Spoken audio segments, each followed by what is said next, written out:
भारत गौरव आचार्य श्री पुलक सागर जी गुरुदेव के प्रवचन और धार्मिक कार्यक्रम देखने एवं सुनने के लिए जिन शरणम मीडिया चैनल को अभी सब्सक्राइब करें और बेल आइकॉन पर क्लिक जरूर करें। टेम्परेचर 20 डिग्री हो जाता है, इस देश में ठंड लगने लगती है। जब टेम्परेचर 16 डिग्री हो जाता है तो गर्म कपड़े निकल आते हैं। जब 12 डिग्री हो जाता है तो कान में मफलर लगा लिया जाता है।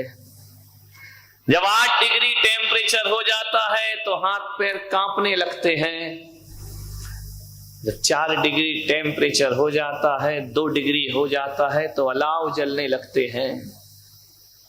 और जब टेम्परेचर 0 हो जाता है तो पानी जम जाया करता है। विचार करिए, और जब -20 डिग्री टेम्परेचर हो जाता है तो सियाचिन की सीमा में हमारे जवान 12 किलो की बंदूक और 20 किलो की रसद लिए खड़े रहते हैं देश के लिए। जब ये लोग देश के लिए खड़े रहते हैं, विचार करिए, हम जिन्हें नहीं जानते हैं वो हम पे जान लुटाते हैं। किसी सैनिक से कोई परिचित तो होता नहीं है। जो हमें नहीं जानते वो हम पे जान लुटाते हैं। तो मैंने कहा, मैं बीमार भी रहूं तो चलना मेरा धर्म है। आज राष्ट्रीय पर्व है, आज देश का पर्व है, देश का पर्व है। आज लोग दिवाली मनाते हैं, होली मनाते हैं, राष्ट्रीय पर्व इतने उत्साह से नहीं मनाते। लेकिन बारामती में कह सकता हूं कि 23 साल से मैं संत वन की 15 अगस्त का ये जश्न आजादी मनाता हूं, लेकिन जो बारामती में हुआ है वो आज तक हुआ नहीं है मेरे लिए।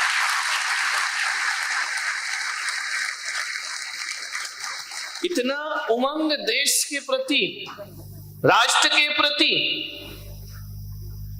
क्या जैन, क्या हिंदू, क्या मुसलमान, क्या सिख, सब उमड़ पड़े राष्ट्रीय पर्व मनाने के लिए। मान्यवर, मैं बहुत आनंदित हूं, आज बहुत खुश हूं, प्रसन्न चित्त हूं।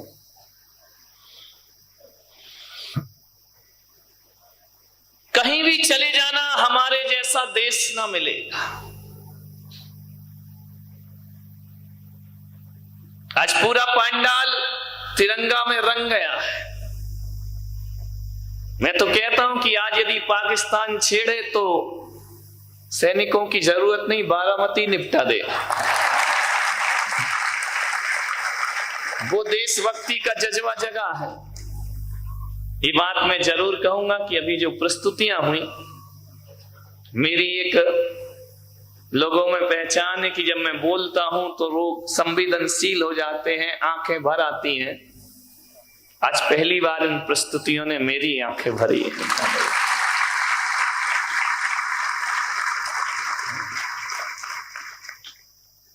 किसी देश के पास इतना वैभव, इतना बड़ा इतिहास,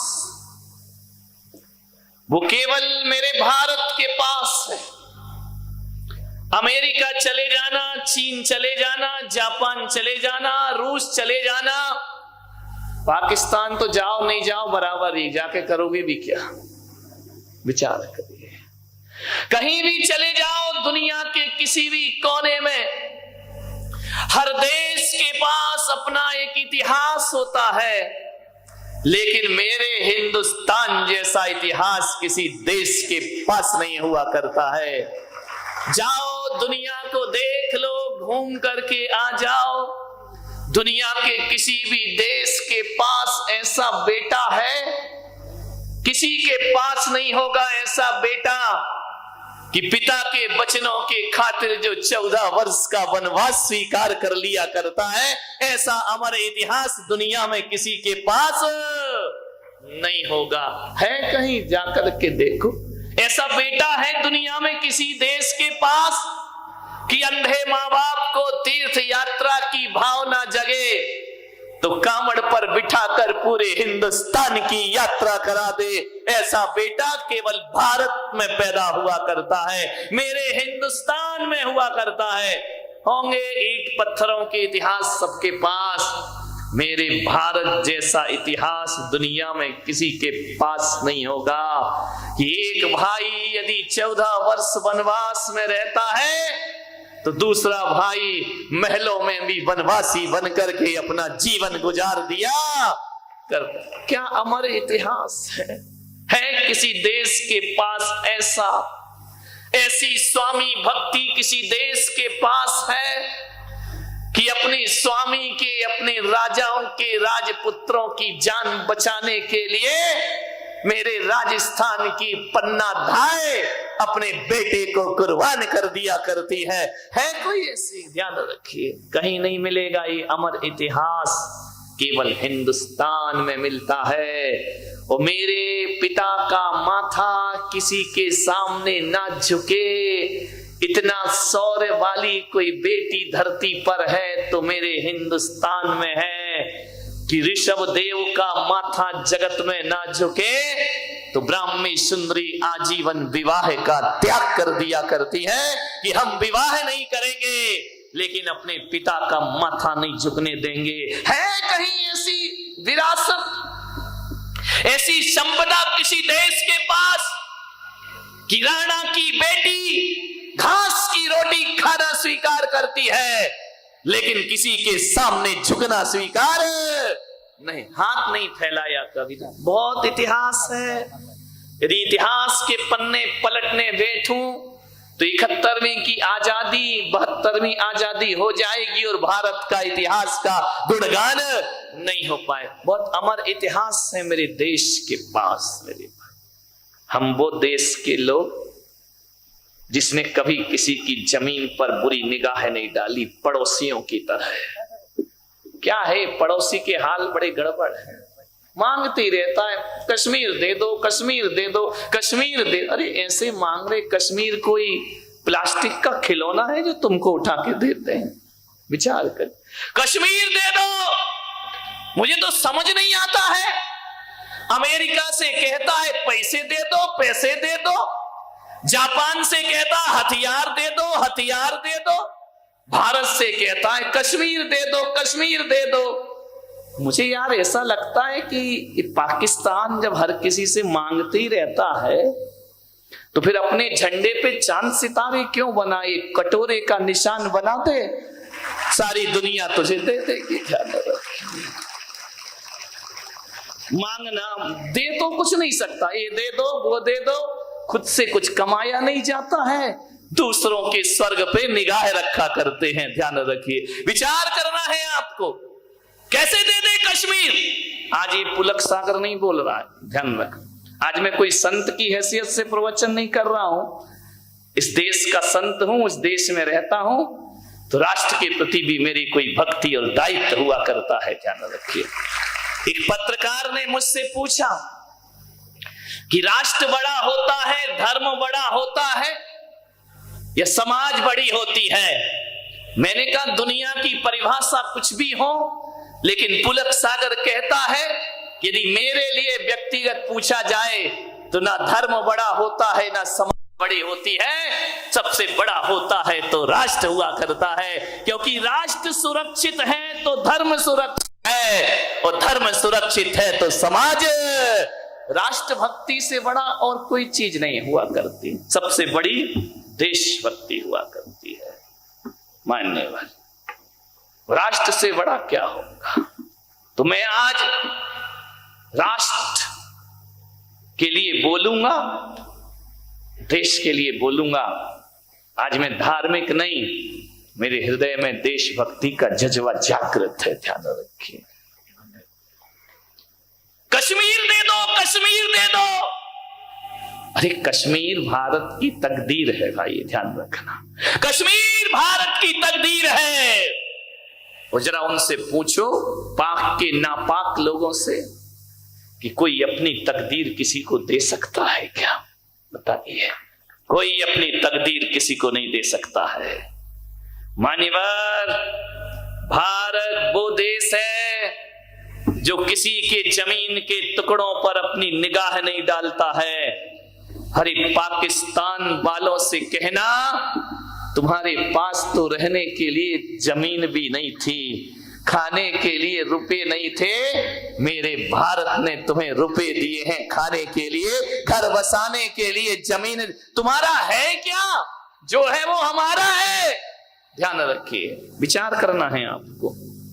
चाइना अभी चिल्ला रहा है, मुझे समझ नहीं आता है। लोगों ने कहा कि चाइना के सामान का बहिष्कार करो, चाइना से जो भी आ रहा है उसे बहिष्कार करो, कोई मत खरीदो, अपने देश के प्रति गर्व करो। बहिष्कार करना चाहिए, मैं भी समर्थन में नहीं हूं, बहिष्कार करो वहां के सामान का। लेकिन मैं थोड़ा सा नेताओं से पूछना चाहता हूं, जनता से तो बहिष्कार कराते हो, फिर उनका माल भारत में मंगाते क्यों हो? यदि मंगाना बंद कर दो तो जनता को बहिष्कार करने की कोई जरूरत नहीं। मंगाया भी जाता है, चाइना में होली नहीं मंगाई जाती, लेकिन रंग चाइना से आता है हमारे यहाँ। चाइना में दिवाली नहीं मनाई जाती, पटाखे दिवाली के यहाँ आते हैं। पहले देश के नेताओं को एक संकल्प करना चाहिए कि किसी भी बंदरगाह या किसी भी प्लेन से चाइना का सामान हमारे हिंदुस्तान में नहीं आना चाहिए। यदि भारत चाइना से सामान लेना बंद कर देगा, सब हेकड़ी भूल जाएगा चाइना। ध्यान रखना, आज हमारे कितना भी बड़ा बना हो, दादा बन के घूम रहा हो, यदि हम सामान नहीं लेंगे ना तो 2 वक्त की रोटी का इंतजाम चाइना के पास नहीं हो पाएगा। ध्यान रखिए मान्यवर, क्या करेंगे? विचार करना है। मेरा देश वो देश जिसने किसी की जमीन पर निगाह नहीं डाली। हम तो वो लोग हैं, यदि लड़ते हैं तो जमीन के टुकड़ों के लिए नहीं लड़ते, अपनी आन बान और शान के स्वाभिमान के लिए भारत युद्ध किया करता है। मैं आपसे इतना ही निवेदन करना चाह रहा हूं, प्रधानमंत्री लाल बहादुर शास्त्री जिन्होंने पाकिस्तान जीता, श्रीमती इंदिरा गांधी जिन्होंने बांग्लादेश जीता, श्री रामचंद्र जिन्होंने लंका जीती, कृष्ण ने मथुरा जीती। ध्यान रखिए, इतिहास पर दृष्टि डालिए। कृष्ण ने मथुरा जीती, राम ने लंका जीती। लेकिन ये लंका जीती, मथुरा जीती तो इसलिए नहीं जीती कि हमें उनकी कुर्सियां चाहिए थी। राम ने लंका जीती और विभीषण को वापस लौटा दी। कृष्ण ने मथुरा का राज्य कंस से जीता और वापस लौटा दिया। इंदिरा गांधी ने बांग्लादेश जीता और बांग्लादेशियों को वापस दे दिया। और लाल बहादुर शास्त्री ने पाकिस्तान जीता और भीख में उनका पाकिस्तान उन्हें वापस जीतना और लौटाना। बाहुबली ने भरत चक्रवर्ती का राज्य जीता और भरत को वापस लौटा दिया। हम तो वो लोग हैं जो जीतते हैं और जीतने के बाद उनकी धरती उनको वापस लौटा दिया करते हैं। ध्यान रखिए, बहुत कुछ है भारत के पास, शौर्य है, भारत के पास स्वाभिमान है, भारत के पास गर्व है, अपने आप अपने इतिहास पर गर्व है।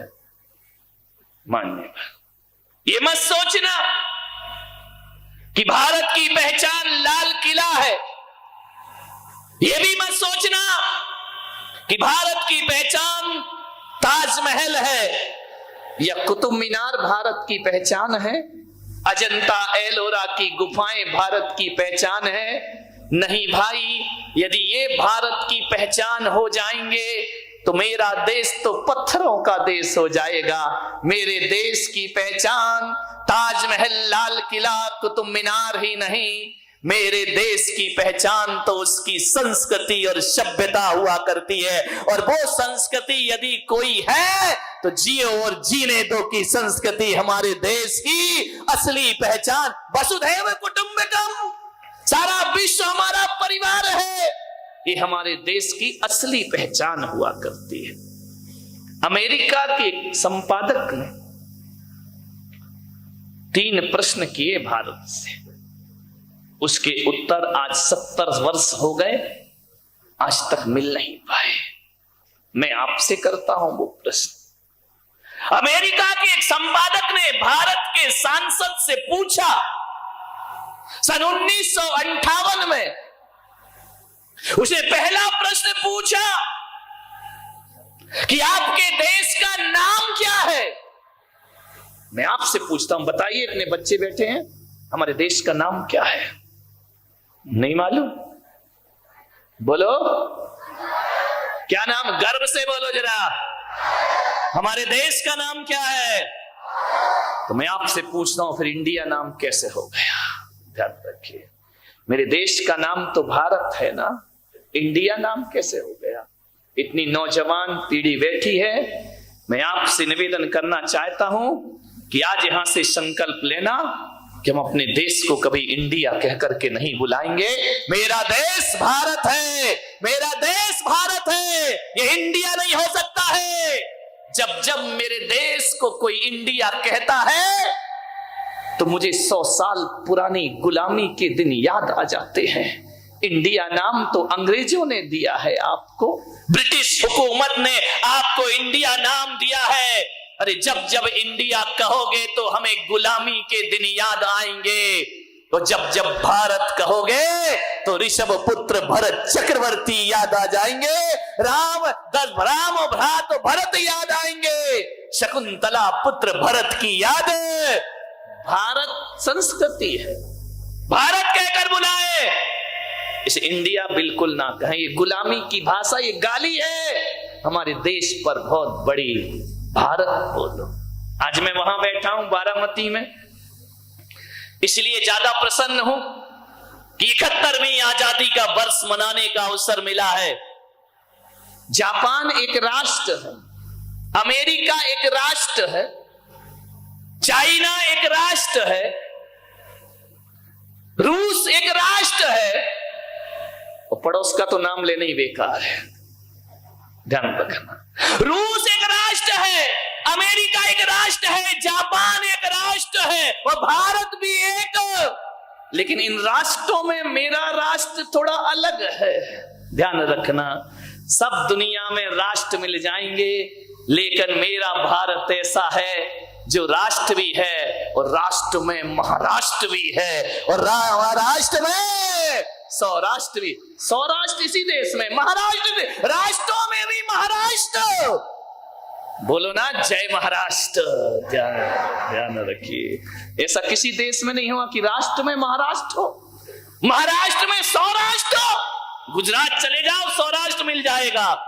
ऐसा देश तो दुनिया में केवल भारत हुआ करता है। मैं आपसे निवेदन करता हूं, पैसा आपके पास हो जाए, दुनिया भर के देश घूम के आ जाना, और जब पूरी दुनिया को घूम कर आ जाओगे और दिल्ली के एयरपोर्ट पर उतरोगे और सारी दुनिया में जो देखा है उन्हें थोड़ा सा याद करोगे, तो मैं विश्वास दिलाता हूं तुम्हारे मुंह से एक ही शब्द निकलेगा, सारे जहां से अच्छा हिंदुस्तान।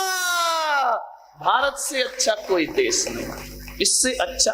कितने दिन रहोगे अमेरिका? 8-10 दिन बाद कहोगे चलो घर वापस चलते। चाइना कितने दिन रहोगे? रूस कितने दिन रहोगे? ध्यान रखिए, अपना वतन, अपना देश, इससे अच्छा दुनिया में कोई दूसरा देश